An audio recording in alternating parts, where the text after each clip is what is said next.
What's up, guys? Welcome to the channel.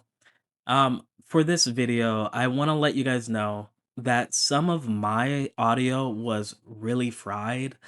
It was peaking in a lot of directions. So in this video, there will be bad audio, unfortunately, but I will be re-recording, redubbing certain questions that I asked King Recon, just so you guys can understand what I'm saying and, so it sounds a little bit better. I apologize for the influctuation of the difference of audios, but please bear with me. This was a fantastic conversation to be having with King Recon. It's been a long time coming, so let me stop yapping and let me just allow the video to start. Welcome everyone to the channel. Thank you for clicking on this video. You have now arrived to the Gotei 46. We are here to talk about Bleach, and we're going to be discussing everything that's been happening from the first three episodes of Core 4. And, I think what better way to do that than to discuss this with a professor of Kubology, the one and only King Recon. Brother, how are you doing? Thank you for being here today. Oh my goodness. It's number one, appreciate y'all for having me, but number two, Bleach, man. I've been holding on to this since it dropped in theaters and wasn't able to watch it. Now, like, these past 3 weeks have just been, let's go, dude. We're finally back. And it's been crazy so far. Was not expecting certain sequences to have gone the way they did, so I'm just glad to be here, man. Thank you so much for having me. Yeah. So, for those of you who may not know, Phoenix and I created a Uryu video. It was a theory on why we believed that he has the will of the Soul King. Yeah, man, that was fun. That was a lot of fun. Yeah. And for that video, we had King Recon take the time out of his busy day to, slow down and legitimately watch our video. And not just that, but to give a 20-minute discussion on why he appreciated our theory, about what he thought about it. And it was just so awesome to get that, like, genuinely. It was a great theory, man. Thank you so much for sending it my way. Like, it truly did change the way that I looked at certain things within this arc. It allowed both the reread and the rewatch to hit a little different. So I appreciate y'all for sending that my way. That was such number one, a well constructed theory, but number two, also well presented. So just great stuff there. Thank you. Thank you so much. That was a lot of passion that went into that project for sure. Honestly. So, we've been wanting to have this convo for a minute with you. And the fact that, you weren't able to see the episodes in theaters. So we just weren't able to do it. But now we have the opportunity to have this discussion. And yeah, shoot, I just want to, really just ask you a few questions and, really just us have a discussion because I really feel like Core 4 is swinging in like just full effect, dude. Yeah, couldn't agree more. Oh, Like, yeah. it's kind of crazy. The moment I was like 3 minutes into the first episode, and I was like, man, I can tell this was put into theaters because of how incredible the quality was. I could not Yeah. believe, because obviously the first three cores all looked really good in many different points, but that consistency would fluctuate depending on the moments. So far, out of these first three episodes, I feel like it's never fluctuated. The art, the animation, and in particular the way that all of this has been brought to life. I can't believe it. It feels like this might be the best core so far, and if it continues that way, that's going to be awesome for us as fans. So 100%. 100%. So, I mean, shoot, I guess my question to you, what has been your thoughts on these first three episodes? We've all had a chance to discuss it, but I've never gotten a chance to hear your thoughts on the matter. before I answer that, can I ask y'all a question? How in the world was this to watch in theaters? I have to know. That's valid. Phoenix, go for it. Man, The experience was definitely golden. It was amazing. Just getting to hear the reverberation of the audio in a theater from, my favorite series is just so surreal. And it's just, it was beautiful. It was just beautiful. Mhm. I know someone else saw the movie in theaters. Saika, how was your experience for the 3 episodes? When people screamed, they screamed, and everybody got quiet. When Kisuke revealed his Bankai, the whole theater, and I kid you not, they gasped, and then when they saw him like moving like a roller coaster, like a whole conductor, he was people were screaming, That's so awesome. including myself. Yeah. Of course. Love that. Nice. And then, there's we actually have Borrow in here as well. But he didn't have the opportunity to see it in theaters. How's We're in your the same boat. oh yep, see look at that. How are you liking these 3 episodes, bro? Well, first of all, I'm very happy to be here to be part of the conversation. But yeah, as you guys know, I'm one of those people who haven't seen it in the theater, so it's all a new experience for me. So from the episode 1 to episode 3, it's all new content to me. Of course, I've read the manga, so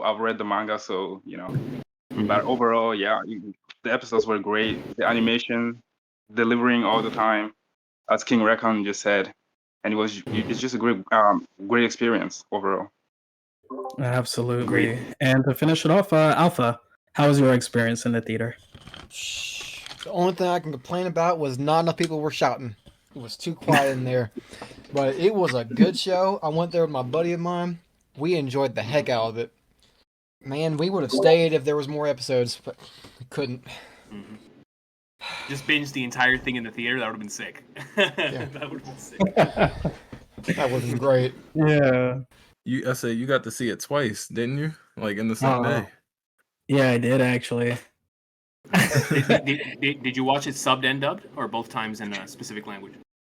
Both times in Japanese. Okay. I wanted to do dub, but something inside of me said, you know what? I just gotta go back for the sub because first time you're watching it, you're trying to absorb all the information. So the second time is completely different, and I was able to actually embrace more of the voices, and hear more of the acting. So Yeah. yeah. I So always. what are your thoughts, King Recon? Because once again, this is you said that you watched the last one and this one today, right? Today, yeah, it was Nice. a double feature. So Nice. I had 66% of the theater experience today, which was fantastic. But yeah, just to touch upon the theater thing real quick. The reason why I asked that is because coming from the One Piece side of things, watching all of those in theaters really sort of changed the way that I saw viewing anime in a theater setting, because as somebody who watches a lot of live performance, especially from the pro wrestling side of things, it's always fun whenever everybody can be on the same page and like get along with the jokes and understand the references and stuff. But when it comes to anime, they do so much of that because it is such a live performance based culture.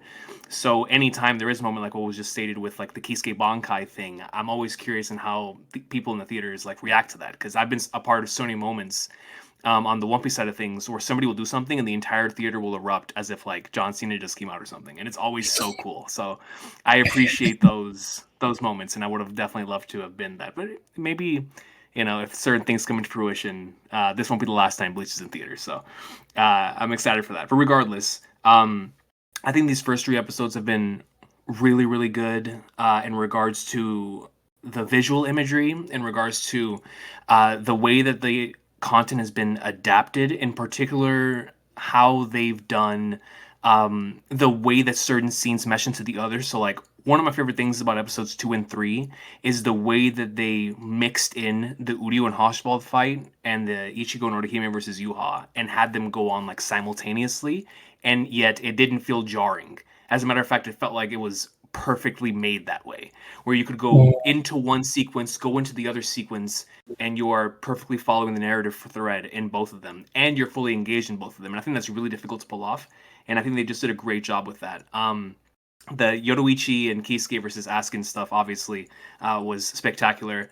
But I was really impressed with how they've managed to bring the thematic brilliance of the manga onto the big screen with like episode 3, for example, where you have on the Ichigo and Orihime versus Juhabak stuff, you have the idea of Ichigo being a miracle, and that being at the forefront of that conversation, and that's represented even visually whenever you have Ichigo and Orihime facing down Juha, and Juha's sort of represented by the Getsuga Juji show, but that's also a cross, right? And it's excellent imagery, but also showcasing a really nice bit of visual imagery.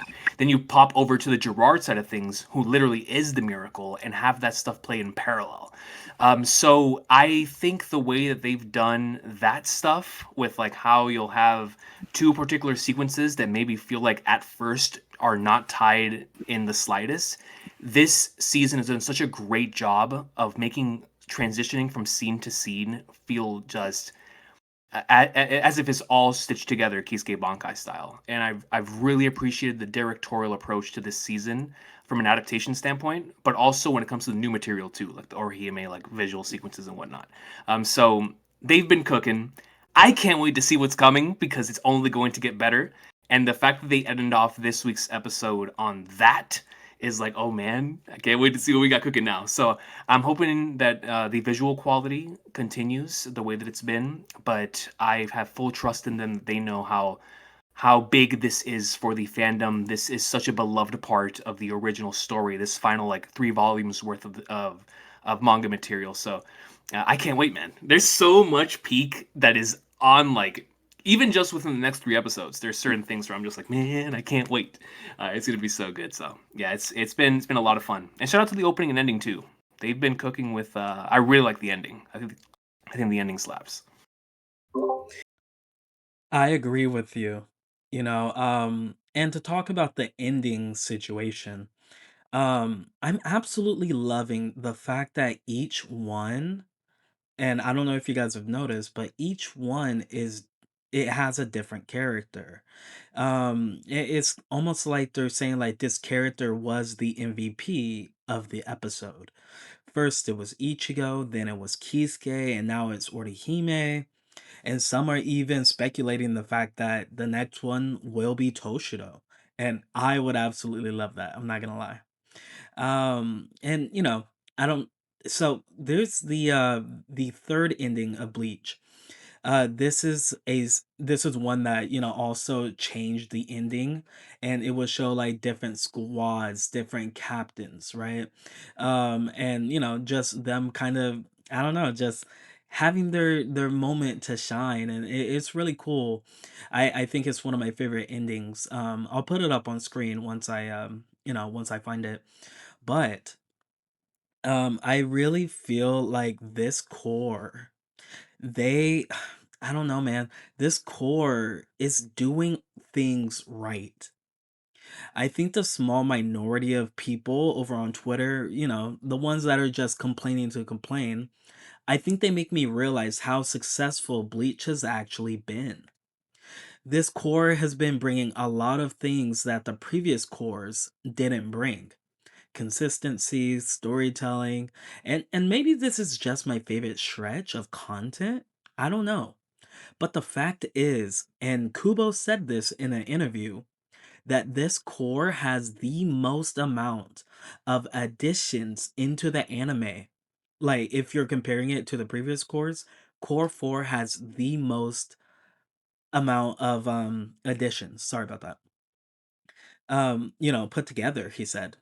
Put together like core 4, it has more, which is crazy to think about. In this episode, Yuha said to Orihime, "The same power that flows in me flows in Ichigo.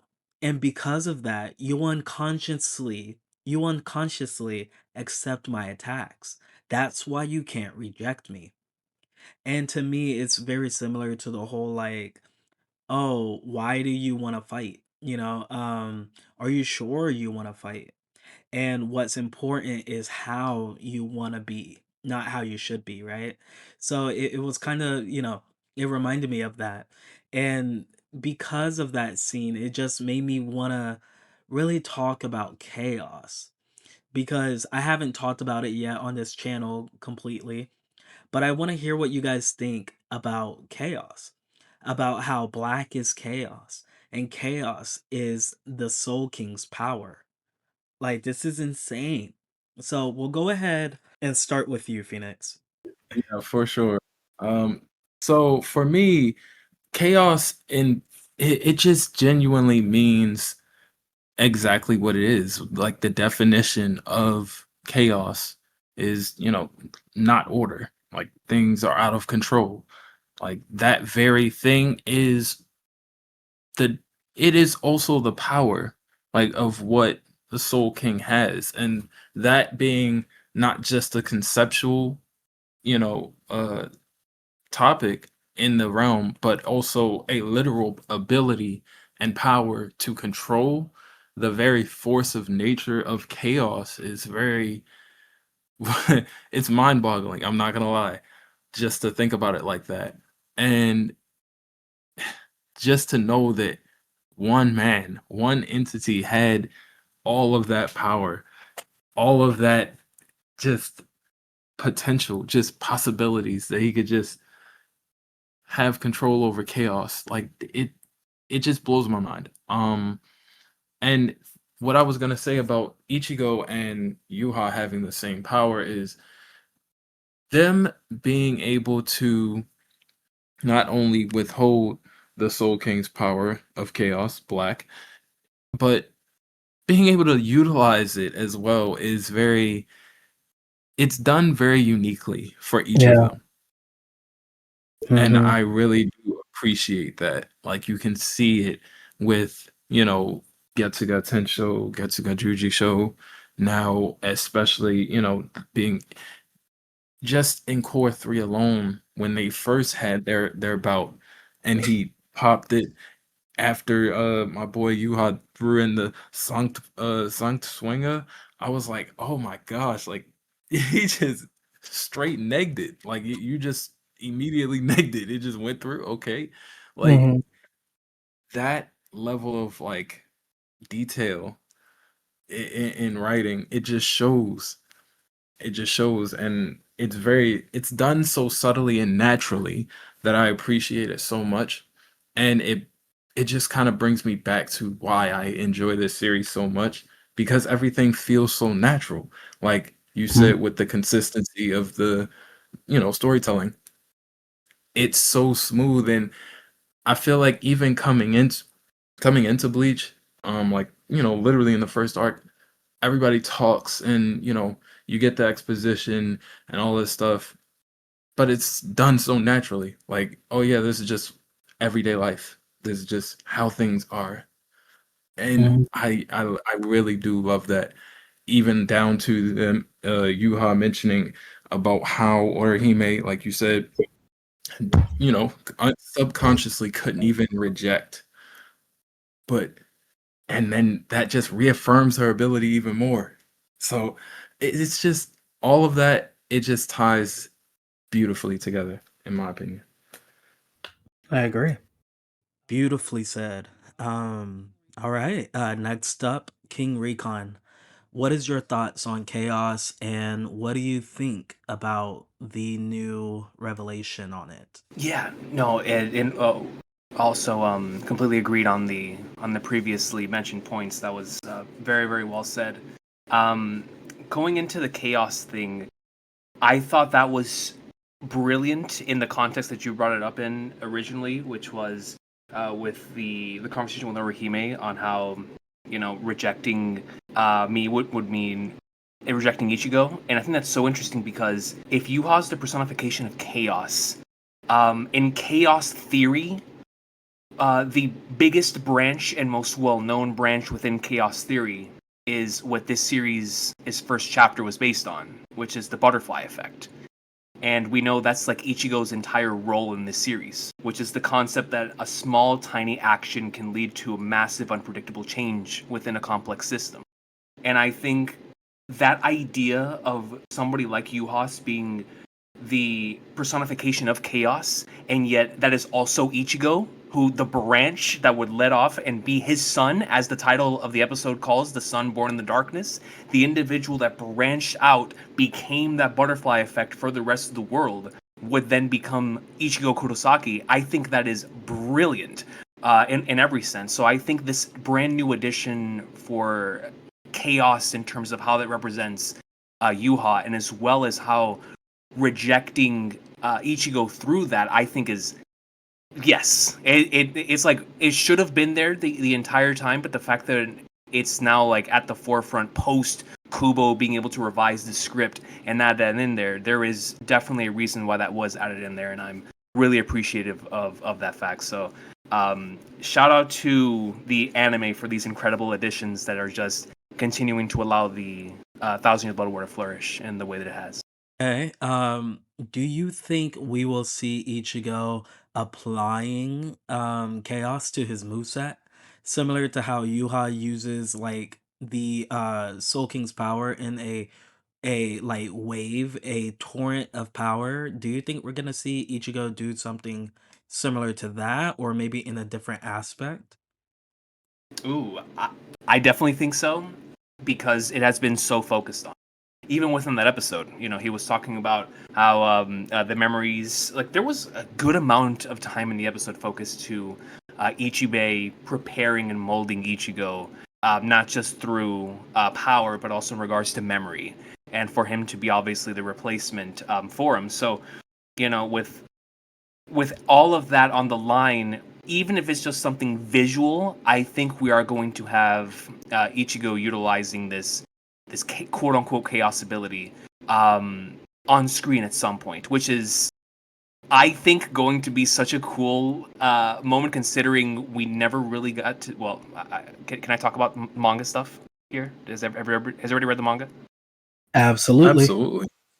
Okay, perfect. So just knowing that we didn't get to see much of the Bankai initially.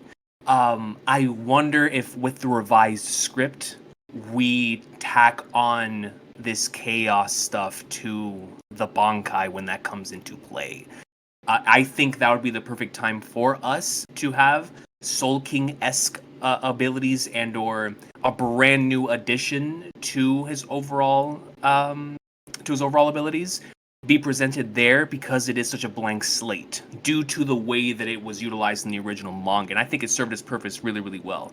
But if we are to add on this brand new layer, I think it would be best during the Bankai reveal / what happens after. Yeah. Yeah, I Perfect. definitely Yeah. Okay. All right. Yeah, I think we all agree on that aspect when it comes to that. Now there's something special that I want to show you guys, but I'll wait until the end to show you guys after, we all share our thoughts on chaos. But next up, Bara, what did you think about the whole chaos situation? Yeah, the chaos. Yeah. Well, I think the chaos is the ultimate power. I mean, it's the power of the Soul King. From what I've heard, it is this actually the spiritual pressure of the Soul King. So yeah, no wonder it would be the absolute peak in power. And one thing that I'm genuinely curious about is us hearing in the anime that Ichibei actually has control over the black color and the chaos actually being black. I wonder what that actually means. Does it mean that Ichibei has control over the Soul King's spiritual pressure? So I'm genuinely curious about knowing what that actually means, and I hope it gets revealed as the story goes on. And yeah, chaos. Yeah, that's pretty much all I have to say about it. Okay, got it. Saika, your turn. What are your thoughts? Oh man, what have I said that I haven't said before? It was such a big game changer in regards to chaos, because even back in the manga, that's not really something that came to my mind, and the same goes for Adonais' real name. Back then, I only addressed him as Rayo, like Rayo this, Rayo that. We never got Yep. his actual name, and we not only did we get his name, but we got his power, which is chaos. With the way they explained it in the episode, it's not like anything. It's not just something that's thematic or anything. It's a literal ability, Mhm. and it's got a ton of uses. And from the main Core 4 trailer, we get to see a lot of that in real time. And I'm assuming we're gonna get that episode 5. But yeah, that's it. All right. And now I'm going to discuss my theory. What if I told you that Ichibe Hyosube's Zanpakuto, the original ability was only to give names? Monaco Osho means the one that speaks the true name. So he knows the name of your Zanpakuto, like the true name of your Zanpakuto, as we saw with Renji. We know that he's named Shikai, Bankai, every phenomenon inside of the series, and possibly all of the Keto spells as well. So if we know that, right? If we know that, then I think it makes sense that his only ability was to give names. Now, I do believe that his Zanpakuto evolved over time, but that's only because he's been drinking Rayo's chaos behind the scenes when no one is looking. A million years ago, Rayo was alive, and the primordial sea was a thing. Ichibei, obviously, he is old enough that, he was there during those times. So if there's anyone that was able to get their hands on a body part of Rael when he was mutilated or his power, it would be Ichibei. Ichibei has been the one that's been orchestrating things like Yuha has said, that he is the one that controls the chaos. Jugram said that part. So we know that chaos is used by a couple of people. Ichibei, Yuha, Ichigo, and Adonias. Now, the same way how Zanpakuto evolved, I believe that his evolved after drinking Rayo's chaos for a million years of him being alive. Same way how the blade is me, right? The blade is actually you. When you evolve and you grow, your Zanpakuto does those things with you as well. So similar to how you look at Kyoraku, right? He was, dealt with the burden of having, Nanao's family's on Pakuto. So his sword, Cotton, gave birth to Kyokuts so that he could hide that family's on Pakuto. And then you look at Ukitake, right? Ukitake, he had two Zanpakuto, but as we know, he had Mimihagi inside of him. So there could be that's why he has a dual sort of Zanpakuto situation. Ichigo, very similar. We have Old Man Zangetsu and we have Zangetsu. It's Quincy and his Shinigami hollow powers, right? And that took form into Zanpakuto. So, same way how it shows that, their Zanpakuto, it mirrors what's going on inside. I think it's the same thing for Ichibei. His Zanpakuto mirrors what's going on inside. Drinking Rayo's power, drinking Rayo's, Kool-Aid for so long, it takes an effect on your body, right? And with that being the case, your Zanpakuto now shows set abilities through its powers, right? Same way how Yamamoto said, "Oh, Yuha, like you haven't seen my Bankai for 1,000 years." But do you really think that it's still the same as it was 1,000 years ago? Because your Zanpakuto is able to evolve, right? So I think it's the same situation here. Could I be right? Who knows? But I do believe that it does strike a good conversation. You know, it truly makes me wonder how chaos is going to be used with Ichigo, and moving forward.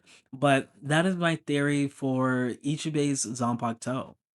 I believe that it only had the ability to give names, and over time he's been able to use it because he's been drinking the black like he was inside of this ceremonial, scene that we saw, right? So, yeah, let me know what do you guys think about that?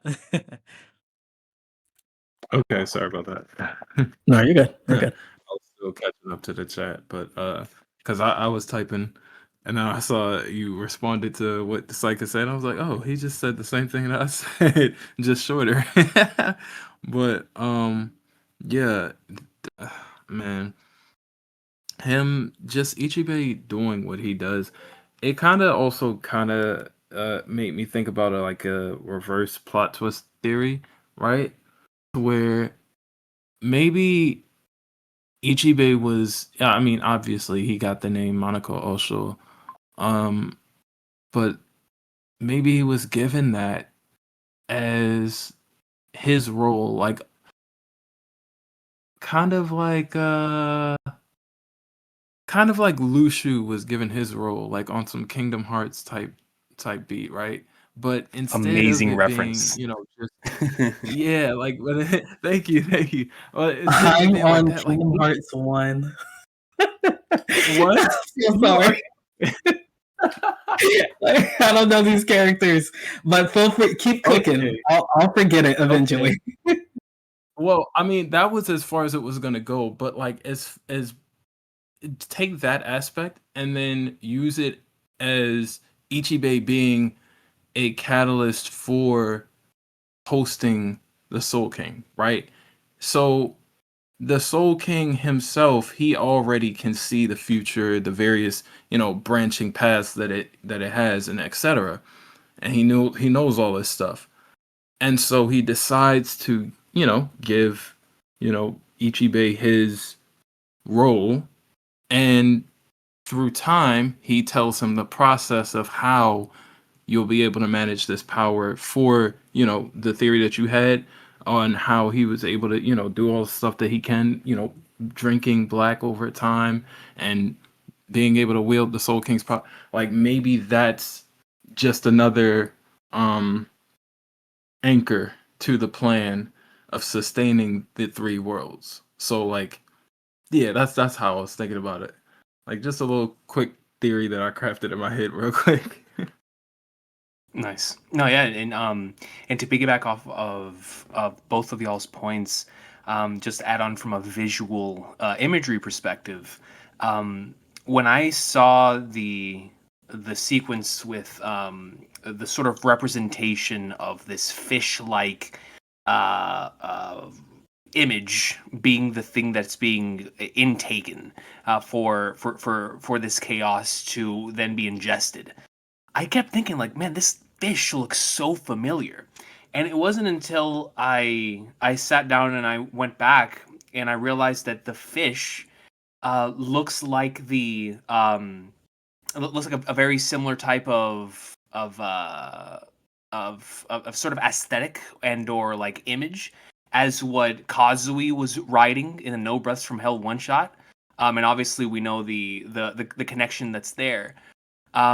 But I just thought that was immensely interesting, and I'm wondering if we're going to touch upon that because that was one of the things when that one shot dropped of like, what is that? I don't think we've ever seen a spiritual fish within this series, but now with the Ichibei context and that potentially being connected to Chaos slash the Soul King, and we all know like the theories surrounding like Kazui and potentially what could happen within the Hell Arc stuff.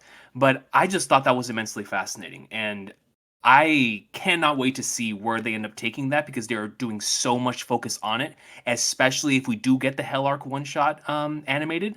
Because if it does, and they have the same color scheme slash the way they look, hey man, we might be cooking something here with potential connections with the Hell Arc and whatever in the world is cooking here with the Chaos and Ichibei stuff. So I just wanted to talk about that in regards to the imagery. I thought that was really, really fascinating. So you Absolutely. bringing that up, I just want to say we see that in the opening as well. We see like these two fish, right? They're like twirling in a circle. And I just think that's very interesting because I'm just saying hell's right there, man. Like the hell arc is right there.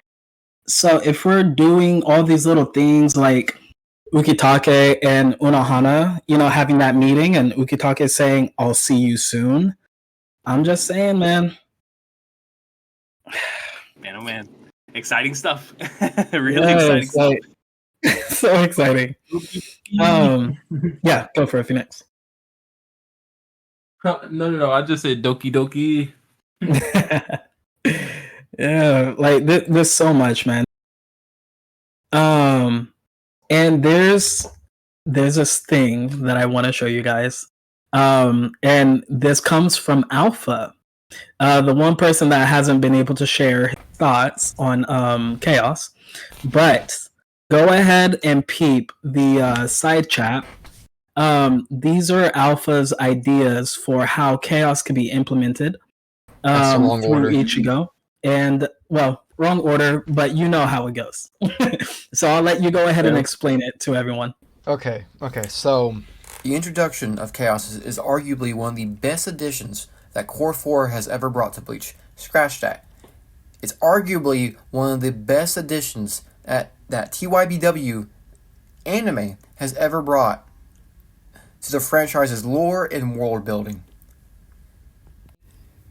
The dichotomy of the man who brought order to the cosmos allowed himself to be sacrificed, yet his innate power uproots all the preconceived notions that we and the cast ever had about him.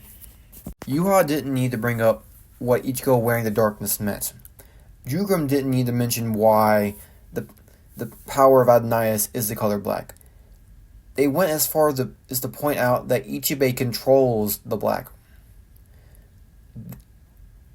They didn't need to bring up any of this, but they brought it up just to prove how fraudulent the current world order is. We can trace back a few times to when chaos has been at play. The excess of Rael's power that flooded from Yuha's body when he was in the middle of fusing with the Rael to make himself such. We've seen Yuha use the chaos power to open a portal to the Serite. We've seen him use it to create those new Soldat beings. We've seen the chaos be used with Ichibei Zanbakuto, with the ability to remove and grant names. We've seen it in that play with Mugetsu Ichigo, it flowing from his body. The Black Ryotsu. We've also seen it in the in-between stage prior to manifesting his complete full bring. Now to explain what these images are. This is my interpretation of how Ichigo's true Bankai could use the Chaos power. I believe he could use the Chaos to reform his clothing, to augment the shape of his sword, if not completely change the sword's form, and I believe he could also possibly create chains out of the chaos. Nice. Yeah. I also wanted to just throw in a quick thank you for making these and then throwing them in the chat too, because like these little concept pieces are really nice. Yeah. Especially the addition of the outfit itself, because Yeah.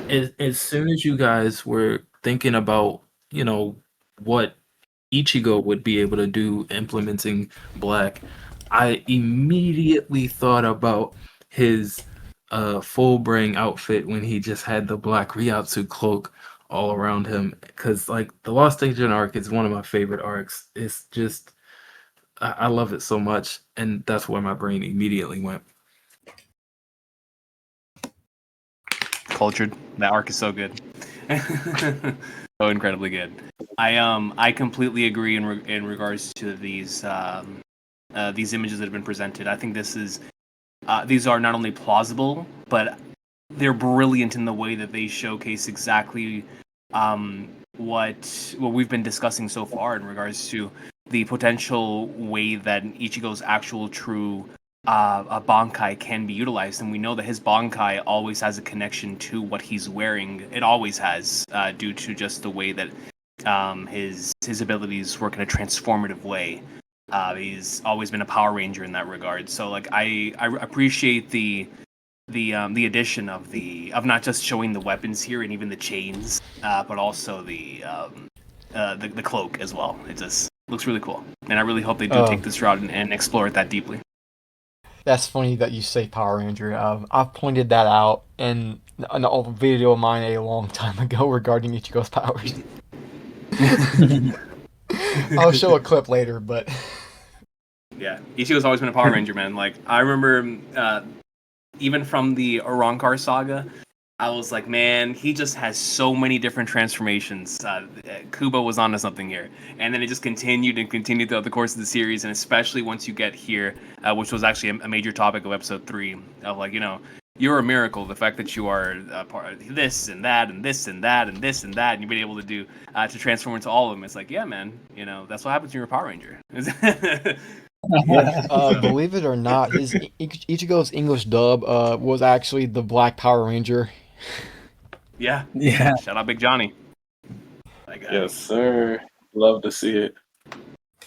Yeah, man. So I'm glad you guys were able to see that. Thank you, Alpha, for sending those. Because once again, like, there's so much to say about these.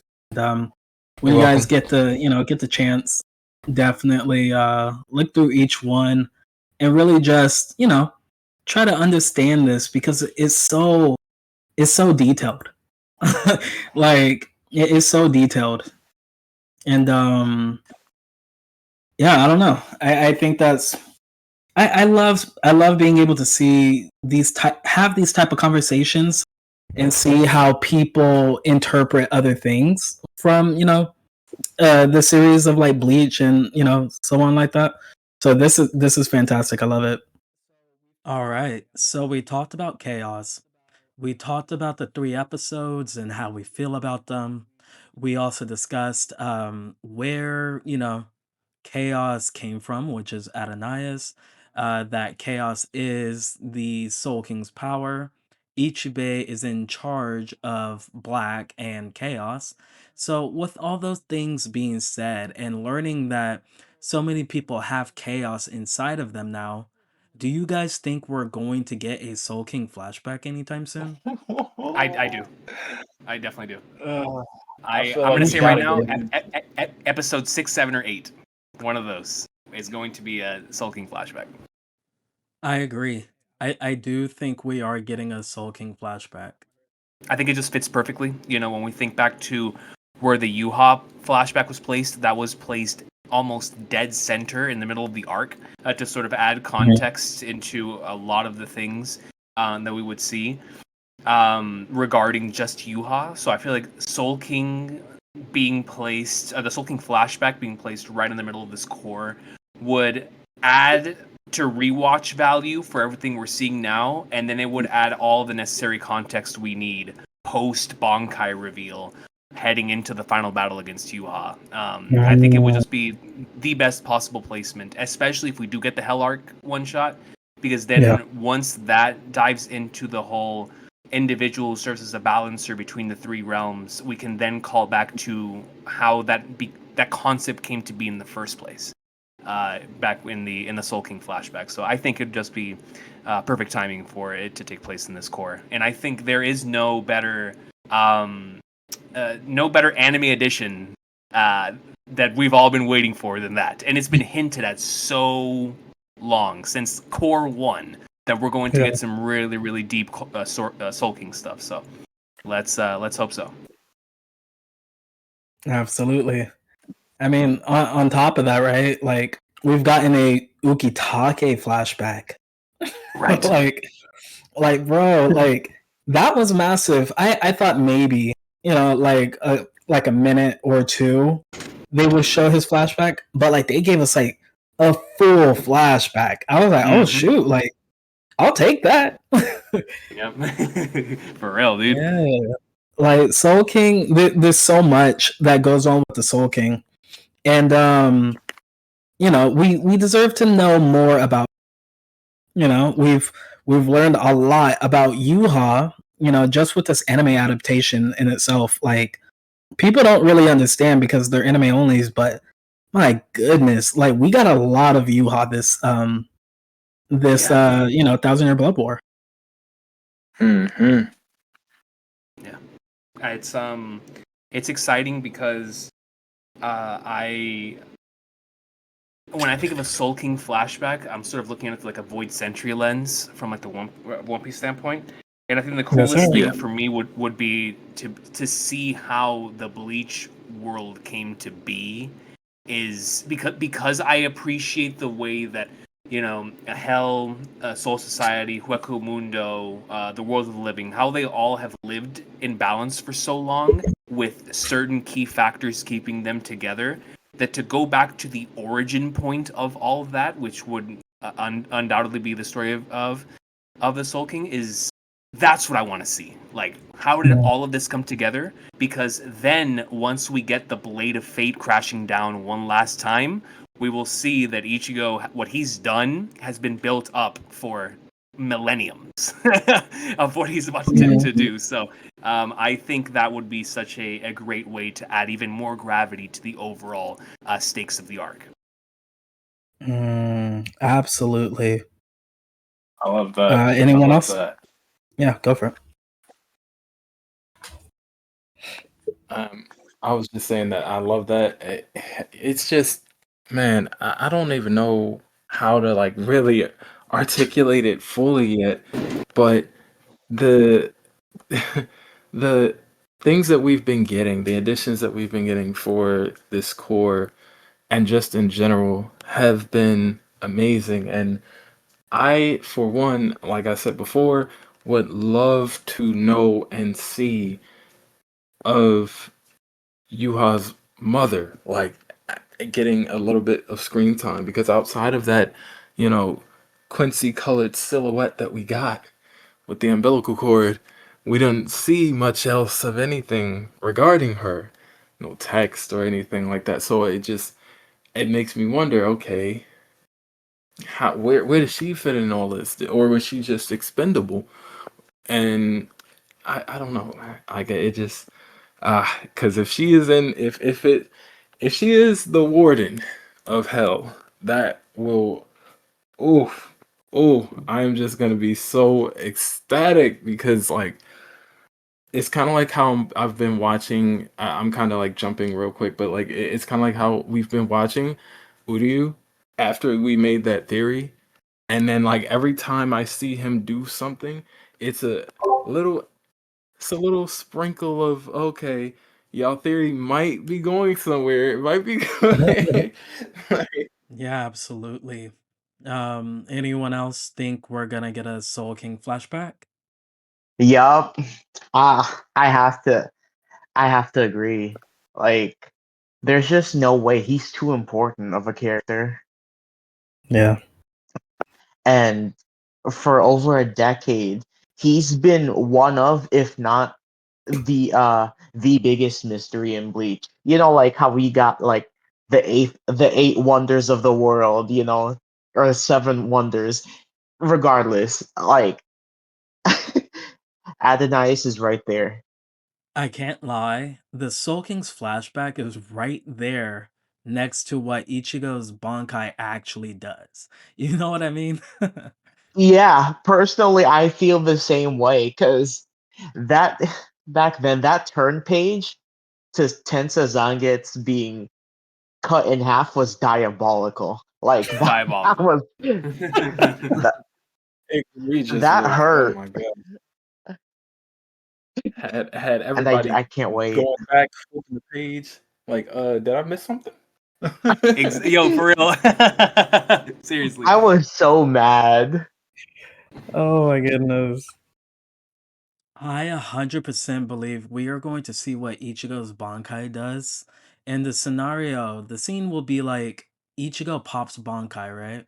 And the second he pops it, he just starts overpowering Yuha. And Yuha's like, yo, like this, like when you went into half hollow, I was already like stressing and sweating. And now you pop Bankai on top of that? Like, bro, this isn't in my pay grade. You know what I mean? But as Ichigo, overwhelms Yuha and he strikes him down, the screen is gonna put on that effect. The same one that happens when he sees the future, and it's gonna crack. And then it turns out that that didn't actually happen. but it was just a future that Yuha saw. And so that's why Yuha, when he actually sees it in real time, he breaks it immediately because it's like, yeah, we're not doing that. I like that. Really like that theory, actually. 100%. Okay, but when the crack happens, it has to stop the song, like when Aizen did. Yeah, oh, So, you like, know it does. Yes, exactly that. If it doesn't do that, I don't want it, bro. That's right. Like number one has to be playing full blast while Ichigo's like going to town, and then the crack Yeah. happens. It's like, yeah, buddy, that's not happening, man. Absolutely. Yeah. Ah! No, man.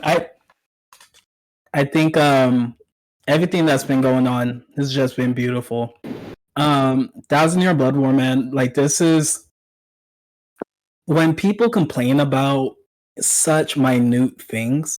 I'm like, but you do realize what we've gotten these entire core full, like, you know, these 4 cores, like, that's what you want to focus on?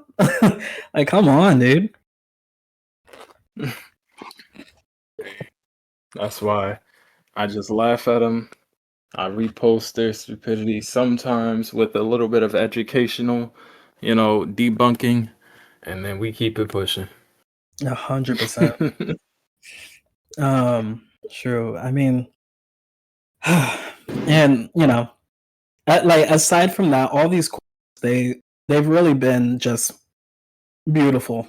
Nothing lower than an 8 for me personally. Like, an 8 probably core 2, but even then, like, that was still like phenomenal stuff that we've gotten.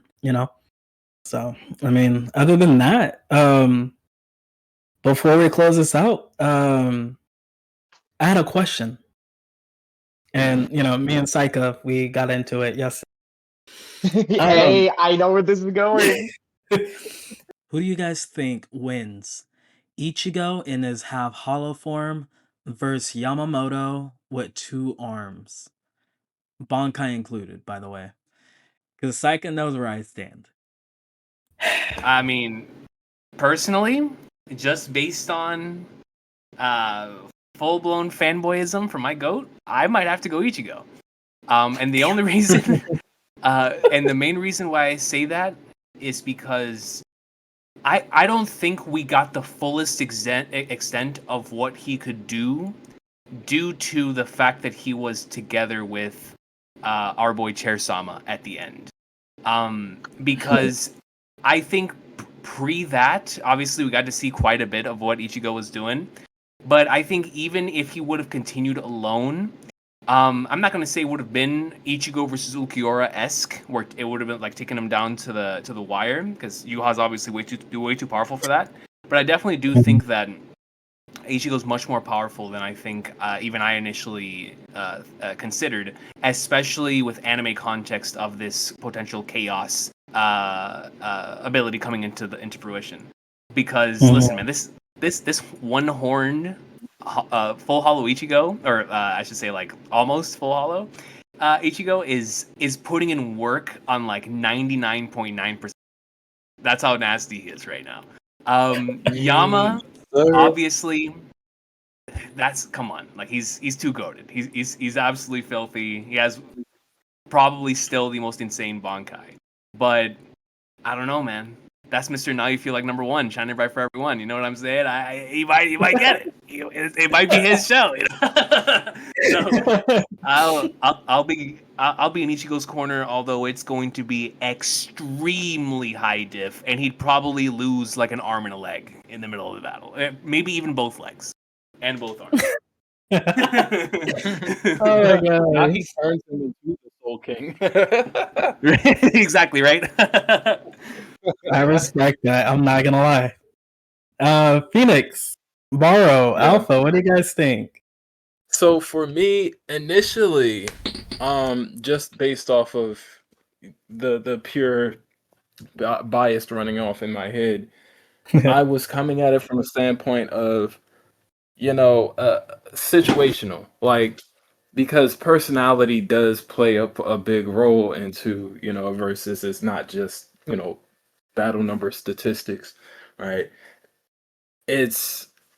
I was thinking that it would, of course, be extreme high diff, but Yama might take that if he don't play around. Like if he doesn't let Ichigo really do much of anything, like he uses his Keto proficiency, all of that, then Ichigo might be cooked. But with the with how King Recon he brought out the lore and everything, regurgitating everything that we've seen that we already know, but putting in the forefront, like, yeah, bro, Soul King Amp, chaos in his bag, all the stuff, his durability, even in, even in Fake Katakura Town arc, when Ichigo was standing by his flames, like, yeah, they're not necessarily attacking him, but friendly fire is on, so Yeah. he wasn't really reacting that much to the heat. And granted, of course, again, I know Yama didn't turn it up to an 11. He didn't activate Bankai at that point in time, but again, this is head Captain Yamamoto, and he's not really being phased by to the heat. So it's like, I think Ichigo might actually have that. I'm not gonna lie. Like that's what my final answer is gonna be. I'm gonna stick with Ichigo. Top tier Ichigo Blaze, by the way, King Recon. Definitely piggybacking that. Come on, man. That's my MC, bro. Ichigo. Yes, sir. Yes, sir. Alpha, what you thinking, man? Okay. I've really been debating this. So it really depends on if Yamamoto decides to go straight to north. I think if he goes straight to north, he has a fighting chance. If he takes his time, like using, south or east, or no, not east, but south or west, I think Ichigo is just going to kill him. Like, just straight up, just like, he doesn't even need to get close. He could potentially just start spamming Getsugas and Granway Steros at him. I think from a distance, Ichigo could win. Okay. That's my thought. Yeah, I respect it. Baro, what about you? Well, I'm gonna give it to Yama in an extreme diff. I feel like Yama is gonna take it. Yes. But the thing about it is that we've actually never seen Yama fight at full power. I mean, versus Aizen, he had his Zanpakuto basically sealed. And versus Yuha, he had his arm cut off so he couldn't control his spiritual pressure. Why we've actually seen Ichigo fight full power. So like I'm probably gonna give it to Yama at a extreme diff, probably. Hey, man, I'm all for it. Yeah. Saika. All right. You already know who I'm giving it to. My MC, my GOAT, my legend. Uh-huh. Dude, pardon me for laughing. I was just looking at side chat. No, you're good, bro. I'm getting Bro, good. Holy glaze. because my reasons, I feel like my reasons are also valid. Because, okay, I'm reading what Alpha's saying. I didn't have to think hard. I'm Yeah. sorry. Yeah. But You did say that yesterday, because, too. yeah, because there are a lot of factors here at play when it came to me just having a relatively easy answer in regards to who wins who in that fight, right? Yeah. Ichigo, he took the burdens of all five races, you know, Yeah. and he pulled through Irazu Sando, which nobody can get in there, right? For one.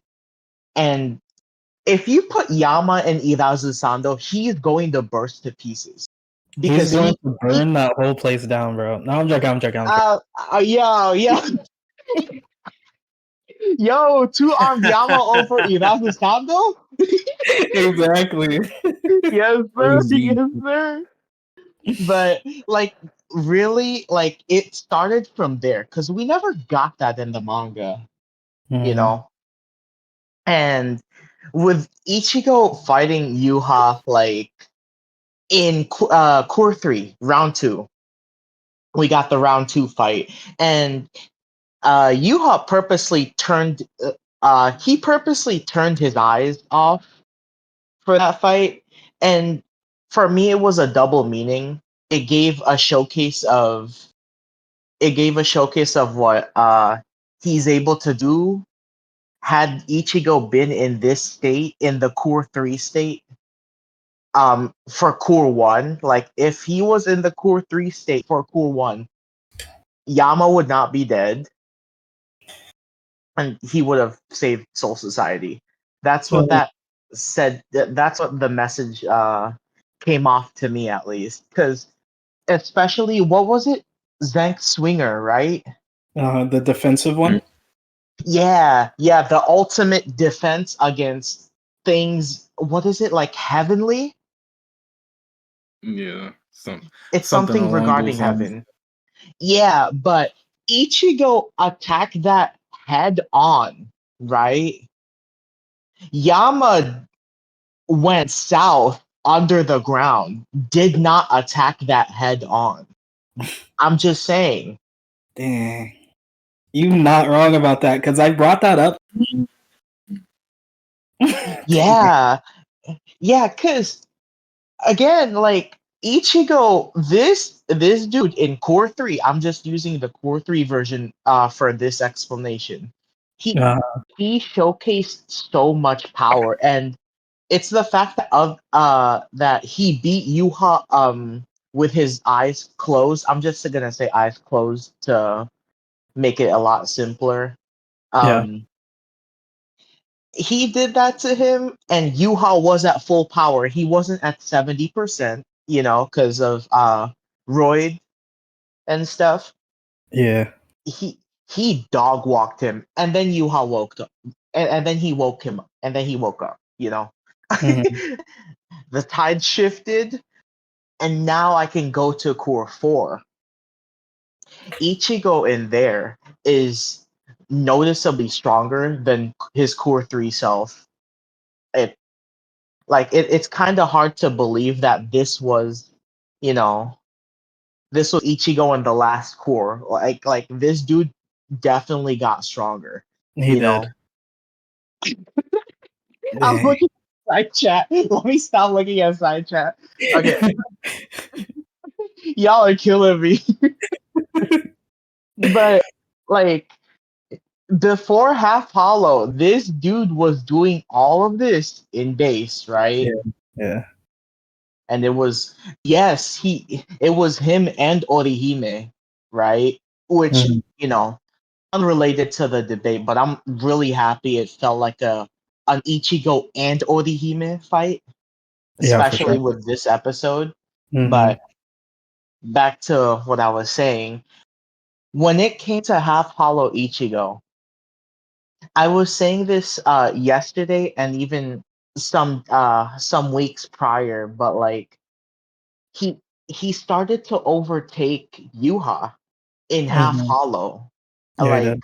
slowly, right? Not immediately. Like it was very gradual, and then Yuha decided.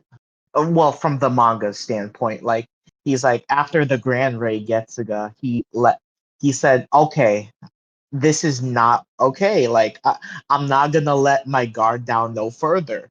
Yeah. And then traps happened, and then Bankai came, right? Hmm. Like we didn't get to see it, but it's the fact that once he popped that, it was like a hard overtake on Yuha. Like the Yeah. balance was in Ichigo's favor. But yeah, that's why I feel like I feel like it goes to Ichigo, just based on everything we've seen from Core 2 and especially onwards. Like just to Mhm. showcase the power. Yeah. All right. Two All armed right. Yama. All Wait, right. now I gotta talk about two armed Yama. Cause I'm not sleeping on him. I need chat No. to know I'm not sleeping on him. Yeah, not on my boy because he does have one of my favorite moves in the anime, like soul cuts. That Yeah. oh my gosh! So Every good. time I hear it, ugh, beautiful. Yeah. One thing that I have to say about Ichigo being able to survive the Urasisando, I feel like that doesn't have anything to do with his strength, rather Yeah, it his does. nature. Him being like a mix, a mix of all races. Maybe that played a huge factor in him being able to, survive the Urasisando rather than just him being super strong. I don't know. You Mhm. can say it's both because Ichibe was not he put Ichigo in there to essentially marinate him into the Soul King, you know? It was not just to get stronger and like take all the burdens of all five races. It was also to marinate him into being Adonais' replacement. And I feel like, with how with Reiatsu works, you need willpower, you know? Yeah.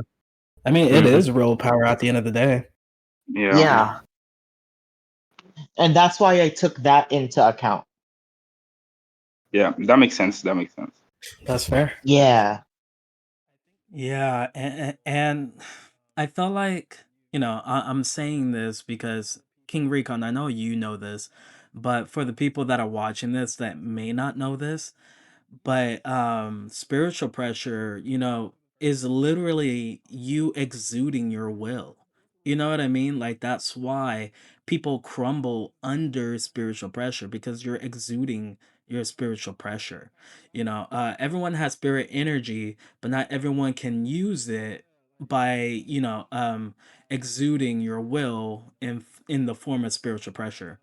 Like it's a lot, and quite honestly, I need to finish that video, where I'm comparing the power system of One Piece and Bleach, because there's a lot of similarities that people don't talk about, man. Yeah, I think even more so now, where we are in One Piece with like weapons having their own history, and it feels Yeah. very Zanpakuto-ish in the current day of One Yeah. Piece with the each weapons. So Yes, yes, it does. And I just want to say, Saika and everyone here, you have officially moved me over to the Ichigo defeating Two-Arm Yama side. Congratulations. let's go. Hey, Yo! Hey! Ay, ay, ay. you seen the light? Yeah. I was so Team Yama. Like, this hurts to say that out loud, man. And No, I get it. when I'm starting to like, do some thinking about my past posts that I've made on Twitter. And I started thinking about it, and I remembered that I said that base Ichigo was like bullying base Yuha.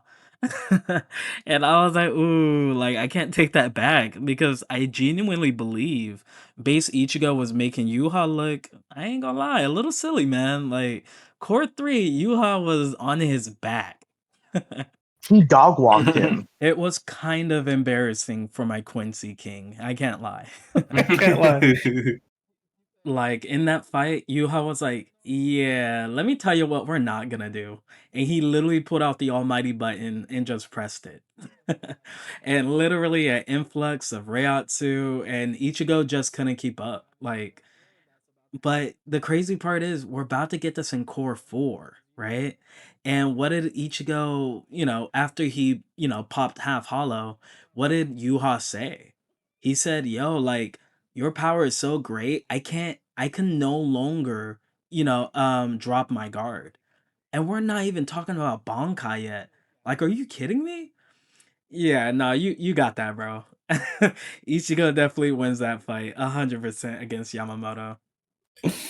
Yeah, And this man. comes from a place of love for Yama. Cause like I Right, same love here. that man. I get it. Yeah. Yeah, like that is one of my favorite old dudes in anime. Like that's my Yeah. that He that's my guy. he's Always mine has been. too. Yeah, Facts. he's like right under Whitebeard for me in like favorite old dudes because he's just like Mhm.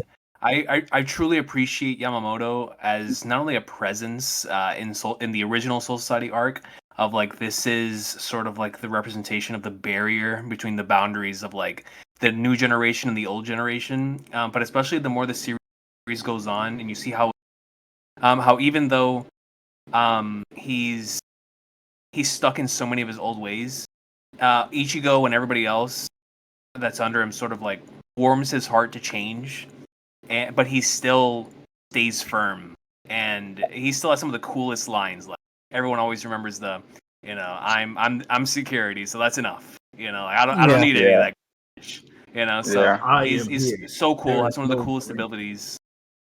There's no greater security than that, bro. Like, come on, so good. Um, we Facts. just what we need is to see more from Yamamoto in his prime. Then that's the conversation we can have. Like prime Wow. Yamamoto versus like prime Ichigo. Then we can go down a rabbit hole. But first, I feel like we need to see a prime Yamamoto like actually doing his thing. Mhm. Yeah, I think when we see for Yama sure. in hell, that's when we're gonna have Oh my like prime gosh, Yama, that's gonna be nuts. because he's I gonna have feel two like arms. it's gonna be Yeah, beyond Prime. correct. Let's just Yeah. hope he's not a villain in Hell Arc, or yeah. No, I hope he is. I hope he is. Hmm. If he So if he really, is, who do you think fights him? Does he have because obviously Ukitake's there, Exactly. so that's gotta have a Shinsui connection to might. Shunsui. But who's gonna Yeah. if Shunsui fights Ukitake, then who's fighting Yamamoto? Yeah. Because man, The Gotei first scene after the time skip is significantly weaker with some weak ass captains. So So when I think about that whole situation, I think so hear me out. I think Shunsui is going to have the toughest job, if not the second toughest job. Because, for example, you have Shunsui, Ukitake, and Yamamoto, right? And there was an interview that Kubo did years ago where he said it would be interesting to see, Shunsui and Ukitake fight each other, wouldn't it? So if that's the case, and Shunsui is already fighting Ukitake, who's gonna take on Yamamoto if not Shunsui? I think he's gonna have to 2v1 the situation. And if so, yikes, bro, because that's massive. wait, Who's gonna wait. Exactly. Kenpachi? I think that's interesting No. because it would go back to the first battle, right? The first battle that all three of them had in the series. Well, outside of Chad, but I don't know if we're counting that. The battle between Shunsui Ukitake versus Yamamoto. So how Yeah. interesting would it be if you had Yamamoto and Ukitake versus Shunsui? That would be interesting. The only thing is, Shunsui would need to be exponentially more powerful than he was end of series to even stand a chance. Because And man, I feel like he that's is. crazy. Yeah, Uh-huh. That's 12 years, you know? correct. Yeah, Uh-huh. Yeah, 12 years, and then he's not the type to slack off when it comes to training, you know? Like, when it comes to getting stronger, like, Zanzen exists, you know? Mm-hmm. You can pop Bankai all you want in your inner world, all that stuff. Mm-hmm. right. I do think that Shunsui can do it, but he just has to be on guard at all times. Like, we can't be joking, we can't be slacking. Like, no, we have to make sure we do this properly because he doesn't have anyone that he could rely on. Like Kenpachi, he can't do that. Why? Because he has 10 other Kenpachis that he has to fight solo dolo. Like, not to mention Unohana. Like come on, bro. Exactly. And who else? Ichigo? But Ichigo has to fight the bigger bad of the arc. So like we really don't have people to spread around like that for this arc. Like this is easily like the craziest, the most dire situation the Gotei has been in. You know what I mean? Especially with this lineup too. even in regards to whatever we're gonna see in Core 4, that's not Ichigo's full potential. Yeah, know? not yet. Right. So really quickly, I wanted to ask you guys this because it was it was a short that I came across that really just put in the forefront how big this is, how big Hellark is. And of course we know how big the Hellark already is, but now it got me thinking on a deeper level, like, okay, with spiritual pressure, Ryatsu being the basis of how you perceive people, sense where they are, all of that stuff. And now you have a group of enemies that you can't do that with. They operate Mm. on something else entirely. Mm-hmm. It's not Ryatsu based. So like Right. what is this substance or this power that they, thrive off of or utilize? Because it's not it's not anything that we've ever seen before. And one of the things that I've thought was maybe it's what was originally, the essence of the primordial realm. Like that was the Mm. original, Oh, that's good. reaction, so to speak. Yeah. Mm. That was Interesting. just just Do you where my think that, mind that went. that will have a connection to? I apologize. Do you think that'll have a connection to chaos in terms of the way that could potentially come into play within the Hell Arc? Absolutely. Absolutely. The more I look at the phosphorus and, just how it looks, I'm just like, bro, it really is giving, chaos. It really is Yeah, giving the black phosmoplasm, and yeah, cosmoplasm. There we go. Thank you. or phosphoplasm. It's it's. I mean, I know we don't always take the colored version, to like heart and stuff. You take it with a grain of salt, but the stuff we've seen there, isn't there an official colored one too? Yeah, for Yes. I Bleach. think. Yeah. Yeah, yeah, for the hell one shot. That's the one I read, but it was black there, Mm-hmm. Uh, even with the hell butterfly. You know how we got like a little hint of purple in it? Yeah. Hmm. It's which is exactly how it was presented when Hashwolf used it, by the way. Ah. Um, there's a very there's a slight tint of purple within that chaos he used. It's not just Yeah. blue, For and I'm sure. just like, that wasn't in the theater release, by the way. Man. Bro. You know, I, I I was thinking something. Do you think chaos has an opposite to it? Kind of Yes. like how An right? antithesis. Yeah. Yeah, similar to that, right? Like devil fruit, like they need hockey in order to, against, right? Kind of like a rock paper scissors Right. thing. Right. But in Mhm. this case, chaos, the opposite of it, and could be a reach, but the primordial sea. Mm-hmm. I Oh, like it's that. solid. I like that. I Like like that.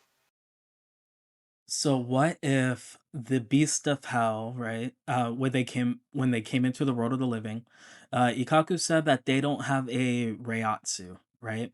What if the primordial sea is what they operate off of? Right? And that's why you can't really sense them because, they operate off of the primordial sea. The primordial sea might be in a different tier of power, similar to the whole transcendence thing, right?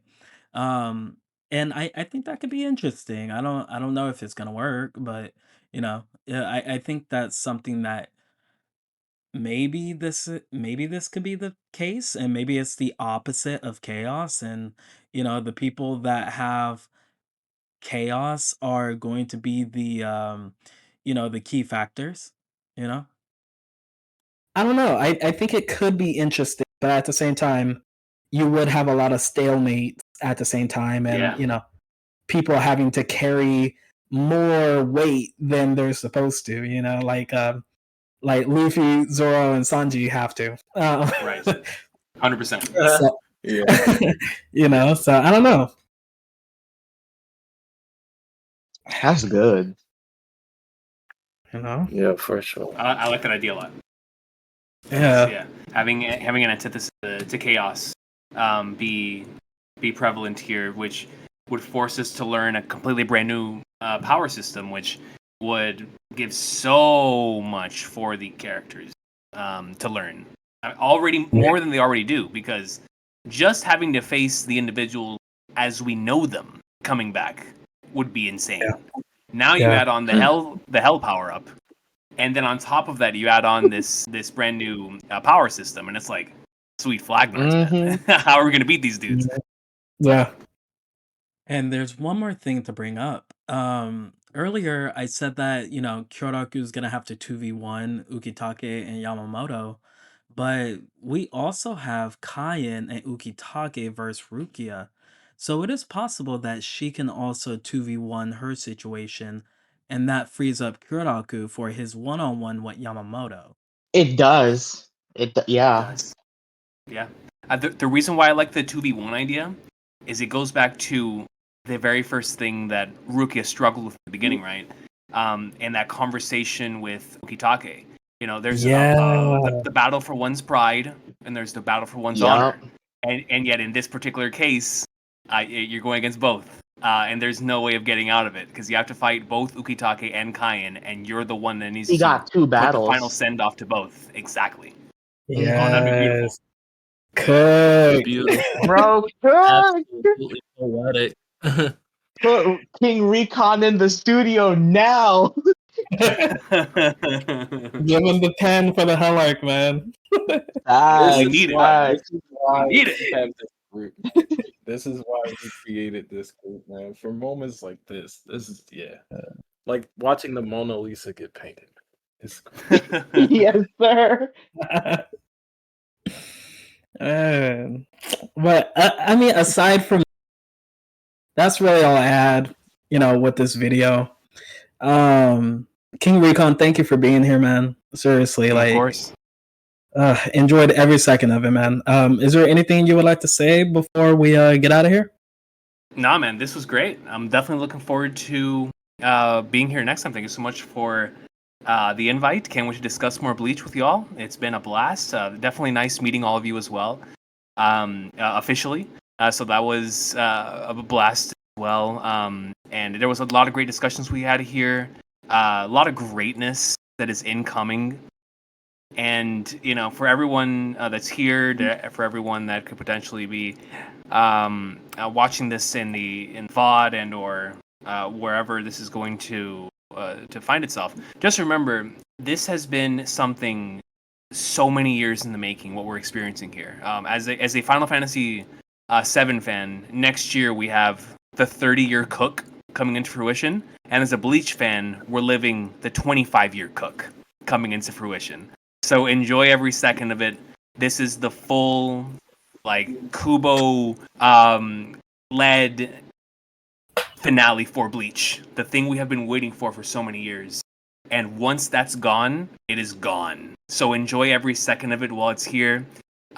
Bleach is not going to be here forever, even if it does return, which I do expect it to return in its Hell Arc state. But that will leave one day as well. So just appreciate it while it's here, because it truly is a one-of-a-kind special story with so many obvious nostalgic things that are probably attached to so many of us, but also just something that is so there's nothing else like it. It's so unique, and we must love and appreciate it while it's still here, because just as we saw from 2012 to 2021, 2022, there could be a 10-year gap where we never get anything again, or something like that could take place. So just appreciate it while it's still here. Remember why it is we experience these stories to begin with, and that is to have discussions like these together as a community. So all love to y'all. All love to everybody listening to this. My boy Ichi Goat is about to show out like he's never shown out before, and I'll have a front ticket to see that masterclass on full display, man. Let's go!